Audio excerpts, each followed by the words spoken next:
Orem assim. O Senhor Jesus Cristo ensinou que parâmetros devem orientar as nossas orações. E ele disse, orem assim. Isto lá no Evangelho de Mateus, capítulo 6. Quando então encontramos o chamado Sermão do Monte neste capítulo e nos capítulos também anteriores e posteriores, nós temos no meio do Sermão do Monte, que na verdade não é um sermão sobre o monte, mas sobre o reino de Deus, como é que a vida deve ser vivida para aqueles que estão dentro do reino de Deus, ainda que vivendo no reino deste mundo. E então, ali no meio daquele sermão, Jesus ensina sobre a oração. Mateus capítulo 6. Nós vamos ler o contexto todo, o contexto sobre oração dentro desse sermão, começando com o verso 5, e vamos então até o verso 13. E nós deveremos de focar em Mateus 6,13, hoje, caminhando um pouco mais. Já vimos as outras partes nas outras semanas, hoje vamos focar no verso 13, Mateus 6,13. Mas comecemos a leitura a partir do verso 5. A palavra do Senhor lhe encontra neste momento, sempre poderosa, para edificar a sua vida, colocar algo de especial que só ela pode colocar. Então que o seu coração se abra para a palavra agora. Vamos ouvir a narrativa, palavras do Senhor Jesus Cristo. Verso 5. E quando vocês orarem, não sejam como os hipócritas. Eles gostam de ficar orando em pé nas sinagogas e nas esquinas, a fim de serem vistos pelos outros. Eu lhes asseguro que eles já receberam sua plena recompensa. Mas quando você orar, vá para seu quarto, feche a porta e ore a seu pai, que estará em secreto. Então seu pai, que vê em secreto, o recompensará. E quando orarem, não fiquem sempre repetindo a mesma coisa como fazem os pagãos. Eles pensam que, por muito falarem, serão ouvidos. Não sejam iguais a eles, porque o seu Pai sabe do que vocês precisam antes mesmo de o pedirem. Vocês orem assim. Pai nosso, que está nos céus, santificado seja o teu nome.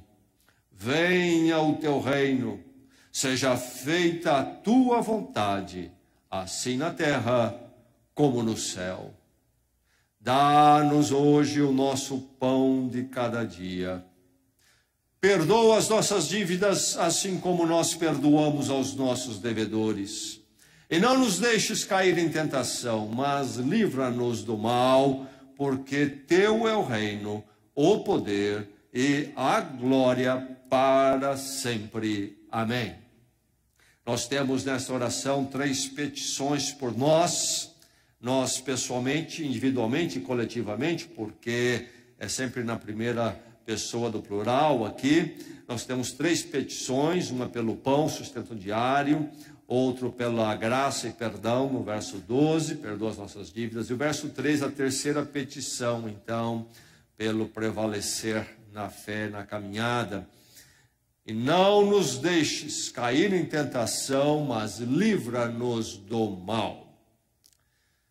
Quero ler outros textos das palavras de Deus, porque eu creio que eles haverão de nos nortear melhor ainda, um entendimento mais pleno do que está aqui. Outros textos da palavra de Deus que tratam do mesmo assunto, da mesma questão. Você não precisa acompanhar com a sua Bíblia, mas se quiser pode. Eu vou ler para você e vou colocar para você ver esses textos. O primeiro que eu vou ler, 1 Coríntios 10, 12 a 13, o apóstolo Paulo diz: assim aquele que julga estar firme, cuide-se para que não caia. Não sobreveio a vocês tentação que não fosse comum aos homens. E Deus é fiel. Ele não permitirá que vocês sejam tentados além do que podem suportar. Quando forem tentados, Ele mesmo lhes providenciará um escape para que possam suportar. Outro texto em Tiago, a carta de Tiago, capítulo 1, versos 13 a 15. Quando alguém for tentado, jamais deverá dizer: estou sendo tentado por Deus. Pois Deus não pode ser tentado pelo mal e a ninguém tenta. Cada um, porém, é tentado pelo próprio mau desejo, sendo por este arrastado e seduzido. Então, esse desejo, tendo concebido, dá à luz o pecado. E o pecado, após ter se consumado, gera a morte. Aí, num terceiro e último texto, na carta de Pedro, a primeira carta de Pedro, capítulo 5, versos 8 e 9. Estejam alertas e vigiem. O diabo, o inimigo de vocês, anda ao redor como leão, rugindo e procurando a quem possa devorar. Resistam-lhe, permanecendo firmes na fé, sabendo que os irmãos que vocês têm em todo o mundo estão passando pelos mesmos sofrimentos. E não nos deixes cair em tentação, mas livra-nos do mal. Agostinho foi o pensador cristão e líder da igreja lá no quarto século, principalmente. Ele nasce no século anterior, mas a conversão dele, a atuação dele se dá no quarto século. Escreveu muitos livros, muitos tratados, era um homem de pensamento profundo, uma reflexão realmente privilegiada. E vale a pena ler o que ele escreveu, e foi um grande líder da igreja. Mas Agostinho, tendo sido criado num lar onde a sua mãe, era cristã, e ter sido educado por ela nos caminhos do Senhor, quando ele chega na sua chamada adolescência avançada e já para a juventude, ele abandona os caminhos do Senhor. Aos 17 anos, isto é, por volta do ano 365 depois de Cristo, aos 17 anos de idade, ele vai estudar retórica, e depois, então, ele está se preparando para ser um advogado na cidade de Cartago. E quando ele chega lá, ele abandona realmente a fé cristã e abraçou uma proposta religiosa filosófica chamada maniqueísmo, que pensa e ensina que o mal e o bem são duas forças na história do mundo e no universo, que são duas forças iguais em competição, em paralelo.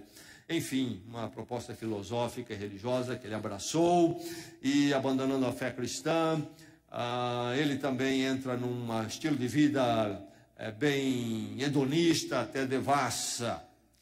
E no seu livro As Confissões, se puder um dia, leia As Confissões de Agostinho, vale a pena ler. As confissões dele, onde ele conta a sua peregrinação espiritual, como é que ele chega à conversão depois de uma vida intelectual, envolvido com as filosofias platônicas, além do maniqueísmo, nessa peregrinação filosófica, professor, e de uma vida bem libertina, até que finalmente ele chega à conversão e se torna um homem usado por Deus e uma grande contribuição ao pensamento cristão. Muito bem, nas suas confissões, falando desse tempo dele, quando ele estava lá nessa vida devassa, ele narra o seguinte no seu livro As Confissões: mas eu, adolescente, desventurado em extremo, tinha chegado a pedir-te a castidade, dizendo... Então, as confissões ele escreve muito em diálogo com Deus. Se você ler, você vai notar isso. Então, mas eu, adolescente desventurado em extremo, tinha chegado a pedir-te castidade, dizendo: dá-me a castidade e a continência, mas não agora. Esse é um tipo de oração comum, se é que fazem, e outros não oram de jeito nenhum e acham que não há nenhum problema por aí e seguem a vida do jeito que ela vier, ou que o mundo ensina. Mas aí está a oração de Agostinho: dá-me a castidade, mas não agora. Jesus ensina totalmente o contrário na sua oração aqui do Pai Nosso. Não nos deixes cair em tentação, mas livra-nos do mal. preservação e livramento já, agora e sempre. É o que a oração de Jesus Cristo ensina. Agora, muitas vezes nós ficamos confusos entre duas palavras, tentação e provação. E, aliás, no original da língua grega, existe uma palavra e ela precisa ser interpretada dependendo do contexto, que pode significar tanto tentação como provação. Tentação e provação. Tiago, por exemplo, fala muito em provação. Paulo fala em tentação no texto que nós lemos. Os dois, tentação e provação, esses dois termos, têm a sua distinção. Quanto ao propósito, principalmente. Algo que distingue muito é o propósito. O propósito vai nos dizer muito claramente se estamos pensando numa tentação ou provação.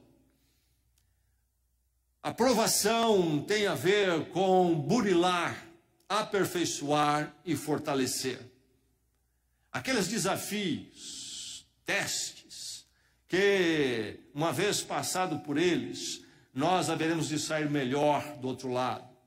Mais puros, por exemplo, o metal passa pelo fogo, e ele passa por um fogo de um grau muito alto, dependendo do metal, cada um pede uma dada temperatura para chegar ao ponto de derreter, e derretendo há uma separação das impurezas que o metal acumulou. Isso se faz muito com metal, com metal precioso, e aí se separa a impureza do metal verdadeiro. Então o metal passa pelo fogo, uma provação, onde ele é provado, e o que é ruim, o que é impuro, cai fora, e o que é de valor permanece. Também a provação fortalece. O vento pode fortalecer árvores, por exemplo, árvores que são batidas sempre pelo vento. O exercício, o cansaço do exercício, o suor, tremendo esforço do exercício podem nos dar mais força, pode nos fortalecer. Enfim, há tanto a provação como a tentação. Mas a provação tem esse propósito de purificar, fortalecer. Mas a tentação são aquelas experiências que parecem ser testes, mas na verdade são armadilhas. Então o propósito da provação é o quê? É a derrota, é o derrubar. Então, o propósito da experiência vai dizer se é tentação ou provação. Então, elas têm essa distinção quanto ao propósito, mas são muito distintas quanto aos agentes que nos aplicam a experiência, porque pode ser de Deus e pode ser do diabo. E tem um ponto em comum, em que ambos são desafios, ambos são experiências difíceis para nós. Enfim, nós temos a tentação e a provação. Deus prova, o diabo tenta. Deus nos expõe a desafios didáticos. O diabo ataca através de atrações ardilosas. Deus dá forças para resistir. O diabo procura enfraquecer e derrotar. Deus deseja a vitória e aperfeiçoamento. O diabo deseja o fracasso e a desistência. Nossa preferência é por não ser testado. Não queremos ser testados. Por quê? Porque reconhecemos nossa limitação. Nossa preferência é mesmo até o teste de Deus, nossa preferência de não passar, porque conhecemos, tememos por nossa limitação, e o desejo nosso é sempre de não ser tentado, porque nós conhecemos a nossa fraqueza, ou pelo menos deveria ser assim. Aqui no texto, na oração no Pai Nosso, Jesus diz: livra-nos do mal. Mas antes diz: não nos deixes cair em tentação. Está falando de provação ou de sermos tentados pelo maligno. não nos deixes cair em tentação. Como em seguida é dito, livra-nos do mal, devemos pensar aqui não em provação, mas realmente em tentação. Mas o fato é que a tentação, uma vez vencida, ela também é usada pelo Senhor para o nosso fortalecimento.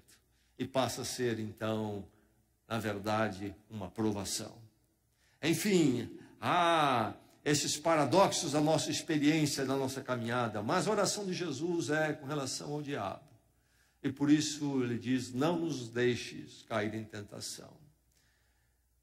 Aqui está a oração modelo de Jesus. Não se trata de uma fórmula mágica que devemos ficar repetindo por repetir. Aliás, nos versos anteriores ele diz, não faça como os pagãos, que tem essas fórmulas mágicas, e eles vão para os seus deuses, e lá então é dito a eles, repita 10 vezes, 50 vezes, e ficam repetindo. Não é isto, relacionamento com Deus, o Deus, nosso Criador, pessoa inteligente, relacional conosco. Ele quer ouvir do nosso coração. Você pode até usar as palavras dessa oração e repeti-la, mas às vezes seja consciente, e nunca como uma fórmula que, se usada uma vez, 10 vezes, há um segredo aí que vai fazer as coisas acontecerem. Não, pode ser usada como uma expressão consciente em cada palavra. Mas o que Jesus quer nos dar aqui não é nem tanto uma oração a ser memorizada, mas parâmetros que devem guiar todas as nossas orações, aquelas mais comuns que nós fazemos, expressando nossos próprios pensamentos e situação diante de Deus. Devemos nos pautar pelos parâmetros que aqui está. Começa ele dizendo, Pai nosso que está nos céus. Já vimos a quem devemos dirigir nossas orações, temos consciência disto. É o Pai nosso, essa intimidade, mas que está nos céus, íntimo, Pai, mas não é mais um entre nós, como mais um de nós, é que está nos céus. Por isso, santificado seja o teu nome. Próximo, tão próximo como um Pai, ao mesmo tempo glorioso e distinto, santo da nossa realidade pequena, fracassada. E daí por diante, parâmetros em cada frase. E agora, então, um parâmetro aqui que precisamos atentar, que envolve a nossa luta com o mal, enquanto estivermos peregrinando por este mundo. Saiba orar por livramento. Jesus Cristo fala a você nesse texto, saiba orar por livramento. Porque grandes são as armadilhas, os perigos, os desafios que nós temos ao caminharmos aqui neste mundo. Atente para a realidade maligna. Você está prestando atenção, meu irmão, minha irmã, na realidade maligna. Você toma ciência, você tem o discernimento para ver quão maligna a essência da nossa realidade que nós estamos inseridos nos nossos dias. Você percebe o fogo do mal queimando de todos os lados? Ou para você não, este é o mundo do bem, como falam aí fora nas expressões do nosso dia, né? Ele é do bem, o mundo do bem. Não há bem coisa nenhuma. Raramente o que nós temos é uma realidade maligna. No texto aqui diz, livra-nos do mal. E os intérpretes e linguistas debatem aqui se está falando do mal como a realidade, situações, ou está falando do mal personificado no diabo. E no original, novamente, no grego, pode ser as duas coisas, porque não está presente ali um artigo definido. Então pode ser livra-nos do mal ou livra-nos do maligno, o diabo. Pode ser neutro, pode ser masculino, mas, no final das contas, em termos práticos, para a nossa luta e nossa necessidade, não faz muita diferença. Porque a realidade e as situações malignas são produtos de quem? De quem? Do próprio diabo. Então, no final das contas, é a mesma coisa em termos do nosso desafio e lutas. E isto nos aponta para o seguinte: essa realidade maligna na qual nós estamos inseridas, a corrupção de todos os sentidos à nossa volta, é produto de uma inteligência superior. Nós pensamos que o mal está numa pessoa. Nós pensamos que o mal está num grupo. Engano tremendo. Nós pensamos que o mal é uma dada fatia da sociedade. Algumas pessoas, em alguns lugares, o mal está restrito a alguns ambientes. Não existe isso. O mal está disseminado em todas as instituições, pessoas, sistemas. E não há uma pessoa, um ser humano controlando isto. Então, como é que avança? E avança de forma tão coordenada e de uma forma tão sistemática. Quem tem o discernimento do Espírito Santo e se apercebe de como ali na realidade, logo faz a leitura de deve haver uma inteligência superior, movimentando isso acima dos homens e usando, empurrando os homens.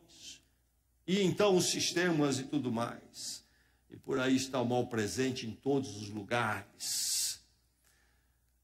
Solzhenitsyn, prêmio Nobel de Literatura, escritor russo já falecido, viveu na Rússia no tempo do regime duro, comunista. E lá, como escritor hábil, mesmo tendo ganhado o prêmio Nobel, foi muito perseguido, indo inclusive parar num dos campos de concentração, de prisão lá. Depois daquele campo, ele tem uma conversão e se torna um cristão convicto, mas sofre muito ali. Depois de muita luta dos países do Ocidente intervindo, finalmente o Império Comunista ali permitiu que ele saísse. E ele foi morar nos Estados Unidos. Então, de um país comunista, marxista, foi para um país capitalista. Um homem inteligente, convertido, com discernimento espiritual. E aí ele escreve o quê? Depois de conhecer a realidade de um país socialista, comunista, marxista, e a realidade de um país capitalista. O que ele escreve? Ele diz, se o mal fosse o problema apenas de algumas pessoas, nós resolveríamos o mal, diz Solzhenitsyn, de forma muito fácil. Porque nós isolaríamos essas pessoas e daríamos até um fim nelas, se fosse o caso. E o mal estaria eliminado e nós viveríamos felizes para sempre. Mas ele diz, Solzhenitsyn, que conheceu o ser humano nos sistemas diversos, com seu discernimento cristão, diz, a linha do mal passa por todos os sistemas, por todos os partidos políticos, escreveu literalmente. O mal não conhece esses limites que nós estabelecemos. A verdade é que nós vivemos numa realidade essencialmente maligna. O Filho de Deus, no discernimento do Espírito Santo, pode ver isto claramente em todos os sentidos.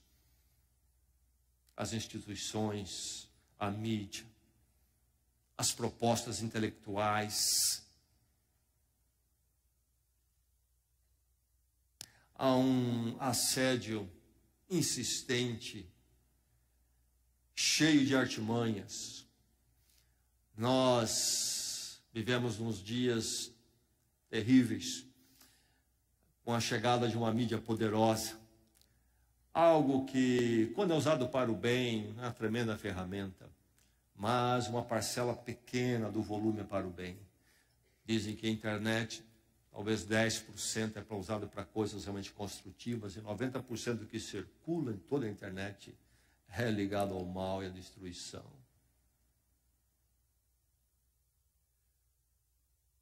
Não muito tempo atrás, eu creio que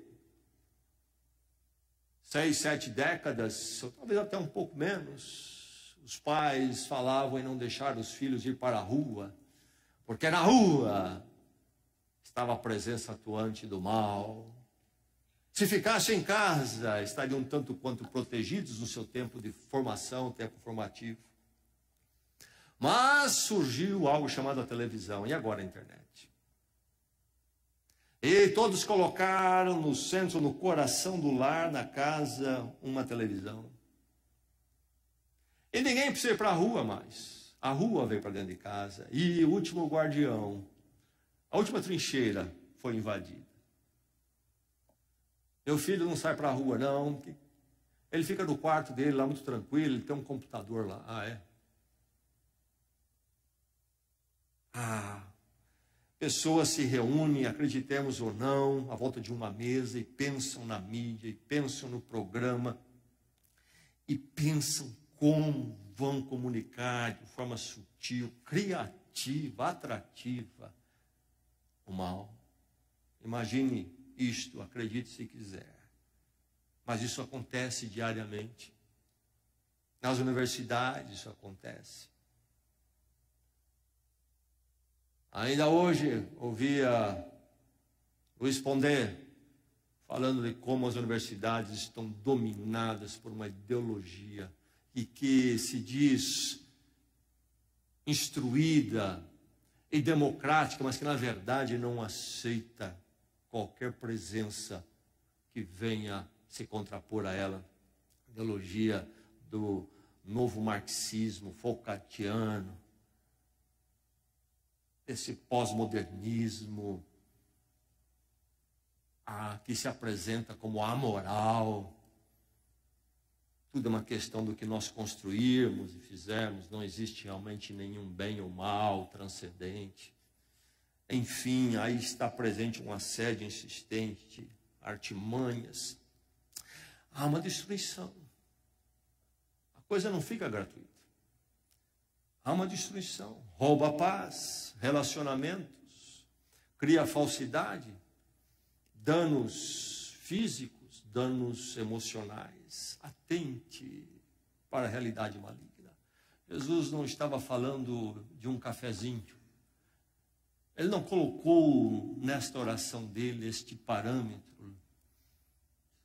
Não nos deixes cair em tentação, livra-nos do mal, porque há um probleminha aí. Ele colocou porque é um problema sério, grave, presente, atuante, e a nossa realidade é tremenda. Saiba orar por livramento, atente para essa realidade. Toma consciência, meu irmão. Fica atento no que você está vendo à sua volta, o tempo todo. Que Deus, o Espírito Santo, caminhando com você, lhe dê discernimento.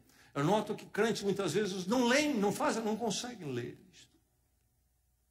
Lembre-se que o mal é poderoso. Jesus coloca isto aqui, leva isto a essa oração, porque ele sabia do poder, como esse inimigo é tremendo. Não é um que nós lidamos com ele, como nós lidamos talvez com outros tipos de desafio.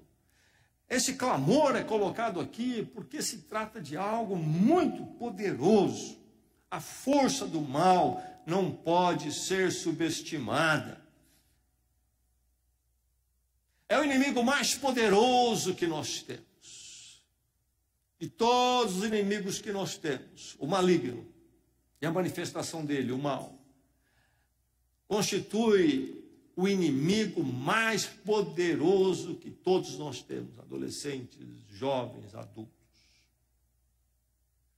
Por isso, nós, na nossa luta com o mal, nos encontramos sempre numa vulnerabilidade humana muito grande. É terrível, é tremendo esse embate nosso com o mal. Nós lutamos ali com as nossas últimas forças. Tal é o poder.